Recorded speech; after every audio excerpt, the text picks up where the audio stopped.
Friends, చిన్న కుండీలో కూడా బోల్డ్ అనే చిక్కుళ్ళు పండించవచ్చు.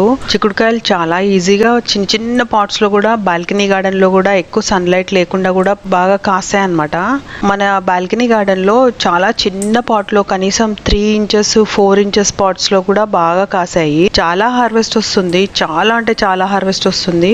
చాలా చిన్న చిన్న మొక్కలే, కనీసం 3 feet లేదా 2 feet 1 feet మొక్కలకు కూడా చాలా బాగా కాయలు వస్తాయి.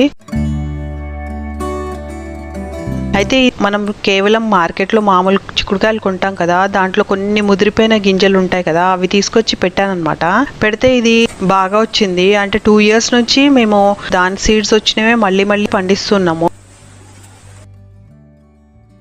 చాలా ఈజీగా గ్రో అవుతాయి. జస్ట్ 1 month లోనే మనకి హార్వెస్ట్ కూడా ఇచ్చేస్తాయి అనమాట. ఎవ్రీ వీక్ కూడా అవి తొందరగా పెరిగిపోతాయి. అంటే పూలు వచ్చిన తర్వాత 1 weekకే అవి మనం హార్వెస్ట్ చేసేయచ్చు, అలా ఉంటాయి అనమాట. చాలా ఈజీగా, అంటే ఎక్కువ కష్టం పడకుండానే బాగా పెరిగిపోతాయి. అయితే ఇవి సీడ్ బయట కొనుక్కోవచ్చు, లేదా అంటే నేను వేసినట్టుగా మామూలు చిక్కుళ్ళు కొనుక్కుంటాం కదా మార్కెట్లో, దాంట్లో ఏదైనా ముదిరిపోయిన సీడ్స్ ఉన్నట్టు కనిపిస్తాయి కదా, అవి వేస్తే కూడా ఒక 3 days కి మంచి 2 leaves వచ్చేస్తాయి అనమాట. ఇలాగా లీవ్స్ వచ్చిన తర్వాత ఒక 1 week అలాగా దీన్ని ఫర్టిలైజేషన్ చేసేయచ్చు. లేదా అంటే ఓన్లీ సీడ్లింగ్కి కూడా మనము సీడ్లింగ్కి వేయాల్సిన ఫర్టిలైజర్ కూడా వేసేయచ్చు.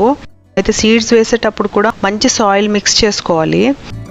సీడ్స్ వేసేటప్పుడు సాయిల్ మిక్స్ వచ్చేసి కాంపోస్ట్ ఒక 50% వేసి, 30% ఇసుక వేసి, 10% అలాగా కౌడంగ్ వేసి, అలాగే వేపాకులు